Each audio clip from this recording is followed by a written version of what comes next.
Uh, we have no record.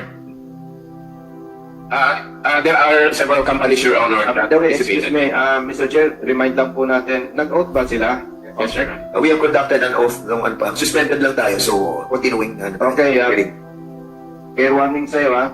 Siguraduhin lang po yung sagot, ha? Yes, Your Ako Honor. ang nag-participate sa pre-bid conference. You're asking, ano, Congressman Busita, yung According to record, Your Honor, there are 4 companies that... Wait, before you speak, let the chairman speak first. So, ang tinatanong mo kailan yung bid? Kailan? Mr. Chair, I'm referring to do sa 4 lots. As a for that. So, sige, go ahead.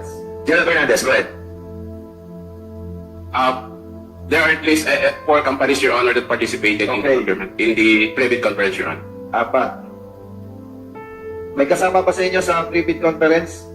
Madam? Bakit po? This is a bid. Nag-zoom po yata. The Zoom. Okay. Good comment, Mr. Chair. Paano po, kailan po ninyo kinandak ang pre-bid conference?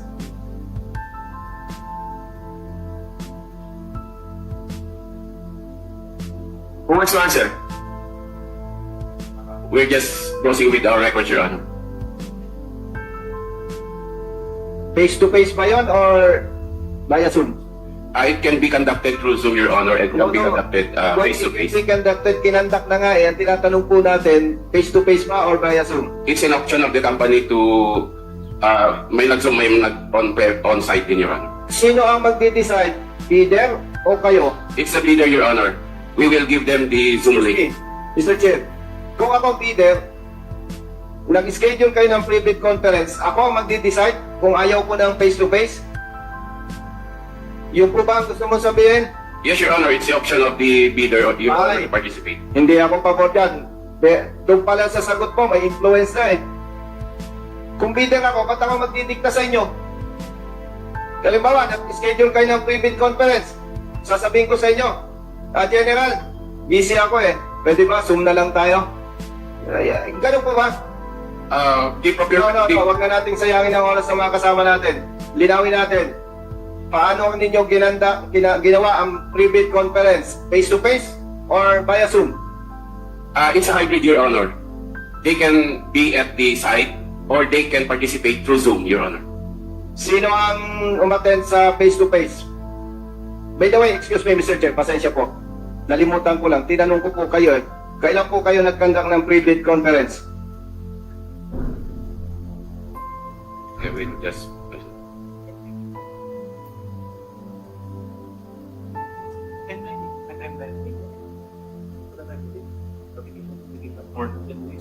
Okay, Mr. Chair, mag-skip ako doon sa tanong ko kasi matatagalan tayo. General, Connection with that, para, ano ko lang, meron din akong konting tanong doon. So, you're still applying sa pre-bid. Nag-apply pa rin tayo ng Zoom. Yes, Your Honor, because it's just a discussion of the terms and conditions and avenue for them to ask questions during the private conference, Your Honor. So they can also write... The reason I'm asking this, this question, kasi hindi ko alam kung yan pa rin ang procedure natin ngayon that nag-hybrid pa rin tayo. Kasi we stop, in this Congress, we stopped already the Zoom hearings that before we are conducting. You know why we stop? Kasi nagkakaroon ng nayaan yung mga dito, diba? For example, meron kami hearing. Kami mga umatan dito, yung iba nagsusub lang. Diba? Parang, ang feeling natin, yung responsibility ng ating mga kasamahan are being lessened pag nasa Zoom ka. And somehow, nagkakaroon din ng problem, for example, sa mga bidding processes natin yan, kung if you're going to allow yung hybrid procedure, wherein you are giving much more preference doon sa mga bidder that somehow, if they want to hide something or nagtatago nila sa Zoom.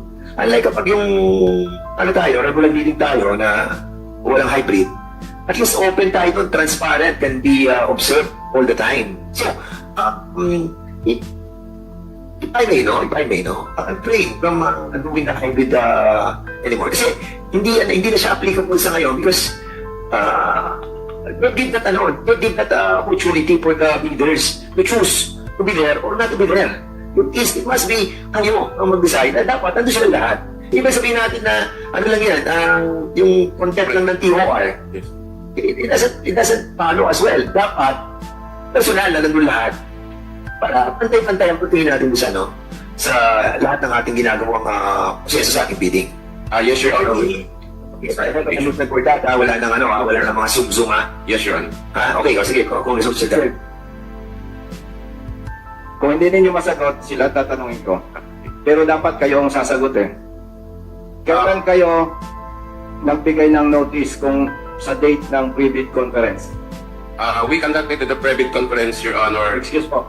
November Makinig po 7. kayo, makinig po kayo. Kailan po kayo nagbigay ng notice for pre-bid conference?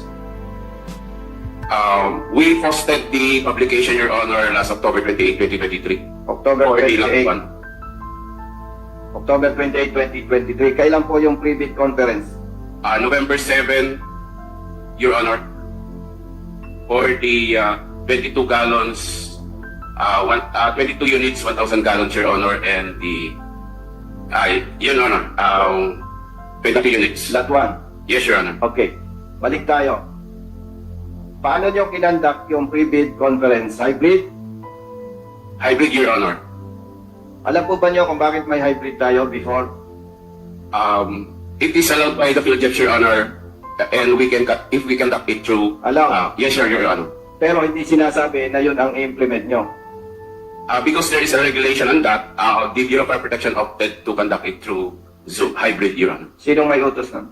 Because there's a regulation from PhilJEPs, Your Honor, that we can also conduct it through hybrid. Alam nyo, tama po yung sinasabi ni Honorable Chairman Dan Fernandez. Tayo, umaattend tayo ng conference. Pag face-to-face, mas maganda. Pero yung hybrid, yung iba wala. Maraming pwedeng mangyari. Pwedeng nagtatanong yung isang bidder, pwede mong i-interrupt eh. Sabi mo, hindi mo madinig. O iba eh. Imagine, Mr. Chair, 4 lang yung interested bidders. Nag-hybrid pa kayo?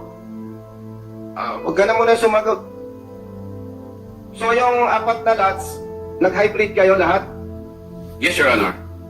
On the private conference, Your Honor. Di ba hindi sabay-sabay yun? Yes, Your Honor. So sa private conference, hybrid. Sa private conference. Doon sa eligibility screening of prospective bidders, ilan ang pumasa out of 4?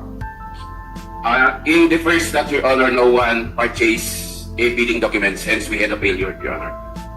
No bidder participated in the bidding process, Your Honor. So doon sa second lot, Wala ding, Your Honor, no one purchased for the Wala. bidding documents. yung nabanggit mo po kanina, 3. Out of 4, 3. Wala. Yung third meron, Your Honor, may bumili. Pero nag-fail kami kasi ineligible siya, Your Honor. Ilang taon na po kayo sa Bids and Awards Committee? I was designated chairman last, Your Honor, 2021, Your Honor. So, 2 years, more than 2 years. Yes, Your Honor. Kung tatanungin ko po ikaw, anong nakikita po ninyo? Bakit ang daming for procurement, for lots, ng Bureau of Fire? Bakit halos isa lang or 2 lang ang interested bidders dito? During our previous procurement, Your Honor, not on this, there are several companies who intend participate in the bidding process, Your Honor. At least 7 yung mga nag-attend doon ng namin, Your Honor, pre-procurement process, pre-bid. Ikaw, siyempre, uniform personnel kayo. Para din kayong police, chismoso, minsan, yung chismis, marites, di ba? Anong honest to goodness? Anong nadidinig mo? Bakit itong mga dating bidders hindi na uma-attend or nagpa-participate? There are several requirements under 9184 that must be fulfilled by prospective bidders, Your Honor. Okay. So may mga eligibility requirements, and upon their pollution, siguro, Your Honor, they have they have all the rights to participate or not to participate in the procurement process, Your Honor, because it's a business negosyo nila yun, Your Honor. Di po ba bago ninyo kinandak to mga pinag-uusapan natin, nagkaroon na tayo ng hearing dito, tama po? Yes, Your Honor. At may pinag-usapan po tayo na dapat may mabago sa terms of preference, tama po? Yes, Your Honor. Mr. Chair, nagsubmit na po ba kayo ng terms of preference sa office sa committee? Yes, Your Honor. We have already submitted those revised technical specifications in terms of preference, Your Honor. To the Alala po committee ninyo kung secretary. anong date yan? We'll just close with our records, Your Honor. Okay. Mr. Chair, pwede po ba mag-submit uli sila? Yes, Yung Your Honor. ginamit po ninyo dito sa previous? Yes, Your Honor. We will submit it to the committee secretary, Your Honor. Okay. Mr. Chair, excuse po, hindi pa po kayo titanda. Humihingi pa po tayo ng permission from the chairman. Mr. Chair, may kino-question itong mga videos natin before about terms of preference. At may mga napag-usapan po tayo na dapat i-revise. No? Pwede po ba, Mr. Chair, mag-submit? Di po ba, siyempre, nagparni sila sa inyo, ano? Yung terms of preference, nakita ba ninyo? Nakapublish. PhilJet sa akin lang po, nakapost. So sa PhilJeps, yung pinost niya sa PhilJeps, the same with the final? Yes, Your Honor. Any person can download the technical specification in terms of preference. Okay, sige. Sir, excuse po. With the permission of the chair. Sige, go ahead, Peter John. Peter Gotchen, you are asking Peter Yes, Gotchen. Sige, Peter Gotchen. Actually, hindi lang... Wala pang tanong. Sorry po. Ano ka, gusto mong makulong din siguro, no? Pupunuin namin ni chairman ng kongreso eh. Actually, kulong na tayo ngayon eh. Kasi medyo wala nang sabi ni Sir, wala nang reserve sa baba, di ba? Pero pag hindi naging maayos na, Mr. Chair, magdadala kayo ng fire truck sa may makukulong dito. Sana huwag. Sir, Marites lamang na again, pare-pare tayong Pilipino, huwag kayong huwag kayong masyadong sensitive. Kasi kasalanan nyo yan eh, pumasok kayo sa public service, so talagang ganon. Sometimes masasaktan ka, sometimes masaya ka. Mr. Chair, kung titingnan ko po kasi yung takbo ng ating hearing, ang nakikita ko sa mga ito, walang tiwala sa Bureau of Fire. Pasensya ha. Yan naman ay ko lang, opinion. Kaya gusto nating maging malinis, no?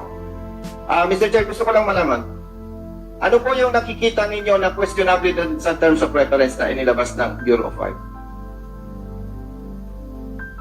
Actually, sir, Excuse po, opo. para mas maganda po ang flow ng ating hearing. May nakita po ba kayo na sa palagay ninyo questionable doon sa terms of reference? Meron o wala? Meron po. Okay, meron. Kung meron, sa palagay po ninyo, ilan yon? 1, 2, or 3? I think sa pump, hindi, sir, kasi ang bidding natin, hindi naman... Wait po. Sabi po ninyo, may nakita kayong questionable sa Yes, terms sir. of preference. Tama po? Yes, sir. Makinig po kayong mabuti, sir. Kasi naabala itong mga kasama natin dito, especially our chairman. Sabi po ninyo, may nakikita kayong questionable sa terms of preference. Tama po, mali? Tama, sir. Kung ganon, ano po yon? One by one tayo, para klaro. Yung bomba po, Ano yung bomba? fire pump, sir. Fire pump. Oh, alam ko, fire pump. Anong questionable doon? May nilagay silang brand? Opo po, sa impeller po niya, sir, naka-catered po yun, although hindi naman naka-branded ang mga pump natin, pero pagdating sa technical, makikita mo specifically one by one ng technical spec, naka-catered. Nandun. Yes, sir. Okay, kung nakalagay po doon, questionable nga yun, Mr. Chair. Parang dinidikta na kung yung item, tama po ba? Tama po, sir. Okay. Maybe clarify, no? Kasi medyo gray area sa akin yung siguro, Bernard, you can answer siguro. Kasi, ano yung sinasabi mo? Ito yung pump. O halimbawa, ano yung sinasabi niyong aspect noong pump na kinater nila sa isang kumpanya? Sir, Kasi yun na yung gusto ko malaman eh. Kasi alam mo kasi may mga technical. Alam mo yung technical na yun. Na nakakaiter doon sa pump para sabihin ninyo na nag-single out kami sa isang plan. Sige, tell us, ano yun? Hindi ko naiintindihan yun. Bernard. Actually, medyo, pasensya na po, medyo iba kasi yung opinion ko, no? Thanks to the committee and in fairness to BFP, yung pinakahuling technical specs po, sa totoo lang, ay marami na pong binago. So, yung mga restrictive po ay marami nang nawala. Ngayon, mabalik lang po ako doon sa tanong ay bakit hindi po kayo sumali doon sa huli? I can only speak for ourselves, no? And medyo malapit po doon sa nabanggit po ni Congressman Busita, Mr. Chairman, medyo tainted po eh. Nandun pa rin yung pangangamba namin. Kasi it's not easy to prepare and join the bidding. Marami pong kaming kakausapin. Yung mga binibigay po na kailangan abutin, katulad po ng pumps and the other part, kung talagang gugustuhin namin, makakahanap at makakahanap. But the point is, number one, ang question ko lang, bakit po minadali? Kasi GAA 2024 po yung binibili. Ito ko yung muna yung tanong ko, Bernard, kasi may mayo ka doon sa... Kung maikli yung time, I'm speaking. Ano yung sinasabi ko, ano yung nakita doon sa brand ng pump? Kasi yung tanong ko pinagbilang ko tanong una, haba na. So, sabihin mo sa akin, ano yung sinasabi natin na kinito yung pump para kung manalo ay isang company? actually, meron pong punto dun sa impeller. Definitely, Darley po ang magko-comply right away. Sila lang makakapag-comply dahil lang. Hindi po. Kaya lang, kung maghahanap ka pa ng ibang pump, you need time. The given time, hindi po aabot. So in other words, ang ginawa nilang parang strategic style para at least sa Harley mapapunta, dahil mapapunta, nakakita doon sa Darley siya. Well, papasa po ang Darley. Ngayon, papasa ba yung iba? Pwede po maghanap. I'm not saying na wala. No? Pero ako din ng matagal na naman. Medyo, kasi po as a distributor or as an assembler, you will strike up muna a relationship with the manufacturer. At sabihin na pong pwede pang bumili. Or pwede ba magkaroon ng, kasi kailangan namin ng mga certifications, we need to strike up a certain relationship muna. Okay. Sagot, BFP, anong sagot natin yun na communicator niyo doon sa Darley? Yung technical specification namin, Your Honor, was drafted 2018.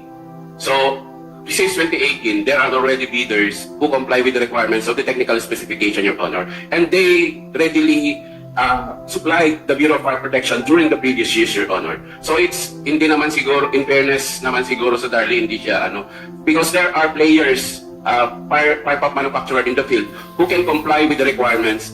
Sa BFP market study, Your Honor, American and Japanese fire pumps and European fire pumps can comply with the requirements set by the technical specification, Your Honor. So in other words, pwede din silang talagang, kumbaga, pwede mo i-cater yung iba. But you were saying na yun nga lang, it will take time for the others to comply. Yeah, you were saying that, right? Your Honor, because in the fire truck manufacturing, you must have the cabin chassis, the fire pump, and the superstructure that would run the fire truck, Your Honor. Okay. And different companies doing that, Your Honor. It's a business side problem on their part, Your Honor, and not on the technical specification of the Bureau. I understand. Okay, so Congresswoman Representative Arlene Rosas is here. So we can continue. So may continue, Mr. Chair. Congressman Busita. Mr. Chair, susundan ko lang po yung opinion ni Mr. D. Very valid po kasi, Mr. Chair. Ito pala pong inyong ipinabid, dapat for 2024. Tama mali? Early Proc, Your Honor. Some of that are for 2024, and the first one, the 22 units, the SICA of 2023, Your Honor. But that 3 is part of the early procurement for 2024, Your Honor. See? Valid, Mr. Chair. Fund for 2024 procurement. Pero minadalay ninyo. We are required, Your Honor, to conduct early procurement. Kailangan ka na. Medyo napapiso ka na. Out of the 30 procured, 23 are part of the 2023 ka. 2021, Your Honor. That's the SICA. Isa lang. Yes, Your Honor. So then, isa lang ang Apat na lots it, fund sources, Your Honor. dun sa isa, Your Honor, is part of the 23 budget as SICA, Your Ay, yung Honor. tatlo, para yung 2024 eh. Yes, Your Honor. Ayan, continue. Bakit kinailangan yung tatlong lots i-procure nyo ng this month? It is a requirement under the General Appropriations Act to conduct early procurement because yung early procurement process kasi, Your Honor, is part of the evaluation of the Bureau of Fire Protection on its PBB. So dapat doon sa batas kasi sir ng GAA, dapat at least 50% would be procured, will be conducted early procurement, Your Honor. And we are just complying with the requirements of the General Appropriations Act, Your Honor. Upon approval of the NEP, pwede na kasi kami mag-conduct ng procurement process, Your Honor. And then we are mandated by the DBM to submit yung compliance namin as part of our PBB evaluation, Your Honor. Dito sa early procurement ninyo, dito sa para sa 2024, kung hindi kayo nag-conduct ng bidding, hanggang kailan yung deadline dapat? Up to December 31, 2024, Your Honor, because it's the 24. Oh. Yes, Your Honor, but on the part of the evaluation of the BFP on the DBM PBB requirement, we are marked as non-performing, Your Honor, because we have performance to comply with the DBM, Your Honor. Okay. Ulitin ko, Mr. Chair, yung tanong, no? Kailan ang deadline na dapat maipabid ninyo yung budget for 2024? December. Under the General Appropriations Act, Your Honor, the validity of 2024 budget is up to December 31, 2024, Your Honor. Mr. Chair, valid po kasi yung sinasabi ni Mr. D. Very clear, valid until December 31, 2024. And nabanggit po ng Bureau of Fire yung term na performance. Ano po ba ang mas mahalaga, Mr. Chair? Yung performance ninyo na kaya tayo may hearing, kino-question natin, o yung proper bidding na matitiyak natin na beneficial sa Bureau of Fire at syempre sa ating sa taong bayan. Hindi pa kita tinatanong. Mr. Chair, palagay ko po matatagalan pa itong ating hearing dito sa Kongreso kasi una, Yes, and tama ko ang sabi ni Mr. D, minadali. At Mr. Chair, ako po ay na-assign sa technical. Galing po ako ng engineering service sa PNP. Nag-engineer po ako ng Philippine National Police Academy and Region 4, Region 3, and NCR. Strategically, ikukunik ko na naman to yung influence ng bidder na kapag tao lang tayo last question. Pag nagamit ko yung- Bisita. may ano talaga si Mr. Lolas dito Mr. Chair. Last Kasi question. ng technical working group. So, Mr. Chair, yun lamang po at Meron pa second na, pwede ka pa mag-second. yes, second. Okay. Sige. Sige po, Mr. Chair, up ko lang. As member of this committee, para sa akin po, questionable na yung budget for 2024, tama yung term ni Mr. D na bakit minadali. Siyempre, Mr. Chair, kapag minadali, bidder ka, interesado ka, pag tiningnan mo yung time element, hindi na lang ako sasali. Magsasayang lang ako ng oras. Yun po ang nakikita ko dyan, Mr. Chair. And again, nabanggit ng Bureau of Fire, yung performance, mas mahalaga po, Mr. Chair, yung proper and fair procurement rather than performance na sinasabi po ninyo. Yun lamang po, Mr. Chair. So, Okay. ikaw na lang po ulit. Salamat, Congressman Busita. So,